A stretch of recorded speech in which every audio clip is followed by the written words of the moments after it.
अस्सलाम वालेकुम बच्चों, कैसे हैं आप लोग। जी बेटा, तो हमारी एक्सरसाइज 2.4 है, क्वेश्चन नंबर 4 आज हम करेंगे। क्वेश्चन नंबर 4 है find the value of x. ये क्वेश्चन आपको दिया हुआ है log 2 + log x is equal to 1। सबसे पहले हम यहाँ पे प्रोडक्ट रूल अप्लाई कर रहे हैं। ये log x की वैल्यू निकालनी है, तो हमारा पहला काम ये होगा कि हम इसको सम जो है सिंगल लॉग की सूरत में कर देंगे इसको। तो ये सिंगल लॉग जब होगा तो ये आ जाएगा 2 × x इज इक्वल टू 1। तो ये log 2x बन गया, log 2x is equal to 1। ठीक है जी। अब यहाँ पे एक बात जो हमने सीखी हुई है, जो हमें याद रखनी है, लेकिन मैंने आपको बताया था जब नीचे बेस में कुछ ना हो तो वो हमेशा बेस 10 होता है। ठीक है, यानी कि सिंपल लॉग का मतलब होता है लॉग बेस 10। तो ये अंडरस्टूड है कि बेस 10 है, तो इसका मतलब है यहाँ पे हम बेस 10 करके लिख देंगे। बेशक आप ऊपर ना लिखें, यहाँ पे लास्ट में लिख दें 10। ठीक है, अब ये जब आपके पास आ गया, अब आपने जो कि एक्स की वैल्यू निकालनी है, तो हमने पहले भी क्वेश्चन किए थे जिसमें एक्स की वैल्यू निकाली थी, तो उसमें भी हम क्या करते थे, इसको एक्सपोनेंशियल फॉर्म में लिखते थे। तो हमने यहाँ भी यही काम करना है, इसको एक्सपोनेंशियल फॉर्म में लिखना है। तो हम लिख देंगे यहाँ इन एक्सपोनेंशियल फॉर्म।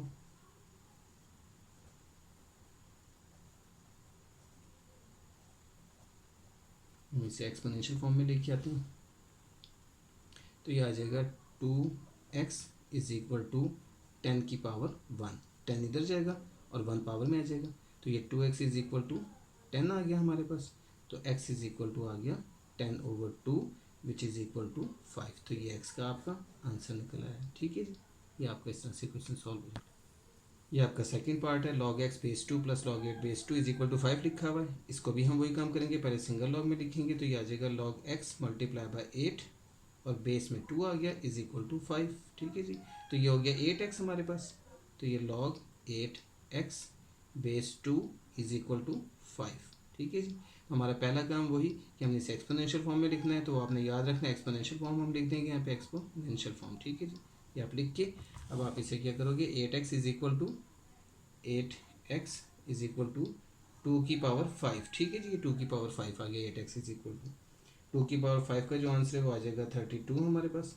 तो 8x इज इक्वल टू 32 आ गया, तो x इज इक्वल टू 32/8 हुआ विच इज़ इक्वल टू 4। तो x इज इक्वल टू 4 हमारे पास आंसर आ गया। ठीक है जी, ये हमारा सेकंड पार्ट हो जाता है। अच्छा जी, हमारा थर्ड पार्ट है। अब सारे पार्ट थोड़े थोड़े से चेंज है। अब देखें यहाँ 81 की पावर x लिखा हुआ है, 243 की पावर x - 2 लिखा हुआ। पावर जो हमने वैल्यू निकालनी है एक्स की, वो दोनों पावर की सूरत में है। ठीक है, तो हमारा काम क्या होगा, हमने इन नीचे वाली दोनों वैल्यूज़ को सेम करना है। जब ये सेम हो जाएगी तो हम कंपेयरिंग कर लेंगे इसकी। ठीक है, तो हमारा काम ये होगा कि हम 81 का भी एलसीएम ले लेते हैं और 243 का भी एलसीएम ले लेते हैं। इससे हमारे क्वेश्चन में सीधा सीधा सी आसानी पैदा हो जाएगी। ठीक है, 243 का आप एलसीएम लें, 3 8 ज़र 24, 3 1 ज़र 3, 81 आ गया। 3 27 ज़र और 3 9 ज़र, 3 3 ज़र और 3 1 ज़र। तो ये 1 2 3 4 5 आया, यानी ये आ गया 3 की पावर 5। ठीक है जी, पावर x - 2 वैसे लिख दिया, और ये आ जाएगा 3 की पावर 4 और ये पावर x लिख दिया। ठीक है, यहाँ से देखें 81 से देखेंगे तो ये 3 की पावर 4 बनता है। तो ये हमारे पास ये शेप आ गई। अब हम इसे लिख देंगे 3 की पावर 4x और ये आ जाएगा 3 की पावर 5x - 10, क्योंकि 5 इन दोनों से मल्टीप्लाई होगा, तो 5 × x 5x और ये 5 2 ज़र 10 - 10। अब देखें ये भी 3 है और ये भी 3 है। जब आपके पास ये दोनों सेम होंगे तो इनकी पावर्स भी आपस में इक्वल कहलाएंगी। ठीक है, ये दोनों इक्वल हैं तो इनकी पावर्स भी इक्वल हैं, तो इसे हम कहते हैं बाय कंपेयरिंग। तो हम यहाँ पे कंपेयरिंग करेंगे, लिखेंगे by comparing 4x is equal to 5x - 10। अब आप इसे सिंप्लीफाई कर लेंगे, सिंपल तरीका, चाहे 5x को इधर लेके आ जाए तो आप ये बना लेंगे 4x - 5x, x वाली एक जगह कर ली, is equal to -10। 4x - 5x -1x आ गया, जिसे हम -x लिखेंगे, सिर्फ ये आ गया। अब ये माइनस और ये माइनस कैंसिल हो गए, समझे, ये माइनस इधर आके नीचे आ जाएगा, -1, तो वो माइनस माइनस प्लस हो गया। तब भी आप कैंसिल भी कर सकते हैं और प्लस की सूरत में वैसे भी लिख सकते हैं, ये चीज़ें आपको पता है। ठीक है, x इज इक्वल टू 10 आपका आंसर आ गया। फिर आगे जी फोर्थ पार्ट है। फोर्थ पार्ट भी वैसे ही है जैसे थर्ड पार्ट था, 1/27 है, x की पावर x - 6 और ये 27 लिखा है। तो यहाँ भी हमने यही काम करना है, इन दोनों को सेम बनाना है। आप इसको ऐसे भी कर सकते हैं, 27 को ऊपर लेके आ जाए तो 27 की पावर -1 आ जाती है। ठीक है जी, ये 27 की पावर -1 करके, और ये x - 6 वैसे ही आ जाता है। ठीक है, मैं इसको इस तरह से भी कर सकता हूँ, ये 27 है और यहाँ 27 की पावर 1 है। ठीक है, दोनों 27 है तब भी गुजारा हो जाएगा हमारा, दोनों 3 हो दोनों 27 हो, सेम ही बात है। ठीक है ना, सेम होना ज़रूरी है इन दोनों का। अब यहाँ पे अगर मैं 27 को देखें ऊपर लेके आते तो 27 की पावर यहाँ 1 है, तो ऊपर जाके -1 हो जाएगी। मुझे इसे 3 में तोड़ने की है, इसको 3 में तोड़ने की ऐसी कोई खास ज़रूरत नहीं है, अगर मैं उससे करता हूँ वो भी ठीक है। तो हम इसको खैर ऐसे लिख देते हैं। अब ये -1 है तो बस सिर्फ इसका रौला है, इसको हम अंदर इससे मल्टीप्लाई बाहर करते हैं। तो -1 को x से मल्टीप्लाई किया तो -x आ जाएगा, यानी 27 की पावर -x, और ये माइनस माइनस प्लस तो +6 आ जाएगा, इज इक्वल टू 27 की पावर 1। अब हम इसको आराम से कंपेयर कर लेंगे, ठीक है। 27 सेम है तो बाय कंपेयरिंग करते हैं हम इसको, बाय कंपेयरिंग तो ये आ गया -x + 6 इज इक्वल टू 1, ठीक है जी। अब हम इसे सॉल्व कर लेते हैं। -x इज इक्वल टू 1 -6 आ गया, 6 ने इधर आके माइनस हो जाना तो ये -5 आ गया, तो -x is equal to -5 which is equal to x is equal to 5। तो ये आपके पास x is equal to 5 answer आ गया आपका, ठीक है जी। तो ये आपका 4th पार्ट हो जाता है इस तरह से। चलिए आगे 5th पार्ट है, लिखा हुआ log 5x - 10 is equal to 2।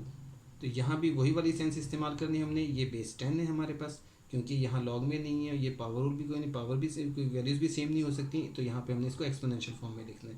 तो एक स्टेप आप ये कर लें, log 5x - 10 is equal to 2 और ये बेस 10 लिख देंगे, ठीक है। अब हम इसे एक्सपोनेंशियल फॉर्म में लिखते हैं, एक्सपोनेंशियल फॉर्म, वो स्पेलिंग देखने आपने मैंने लिख दिया, 5x - 10 इज इक्वल टू 10 की पावर 2 आ गया, विच इज़ इक्वल टू 100। तो 5x - 10 इज इक्वल टू 100 आ जाएगा।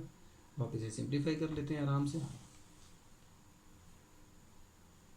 5x - 10 is equal to 100, sorry एक दफ़ा दोबारा लिख दिया मैंने, तो खैर ये हो गया कोई बात नहीं। 5x is equal to 100 + 10 which is equal to 110, तो 5x इज इक्वल टू 110 आया, तो x इज इक्वल टू 110/5 आ गया।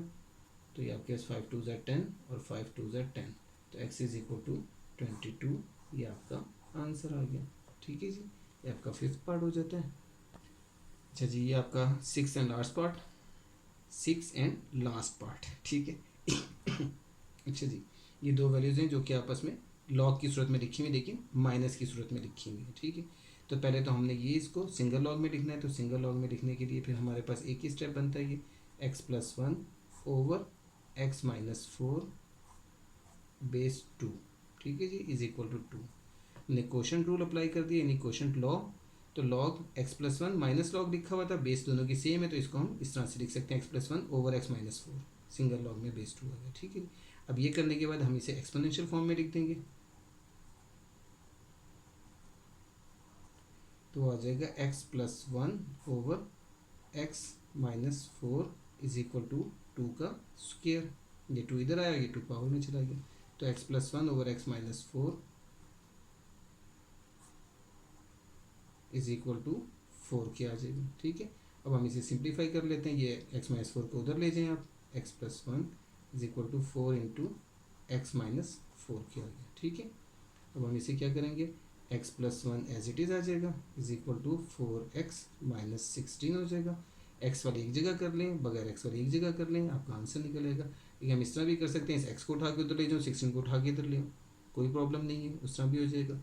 लेकिन खैर हम ऐसे करते हैं, x यहाँ पे, ये 4x को इधर लाया तो -4x हो गया, और ये -16 यहाँ पे है अपनी जगह पे, वैसे लिख दिया, और 1 इधर जाके -1 हो गया, तो ये -3x आ गया, इज इक्वल टू -17 आ गया, ठीक है जी।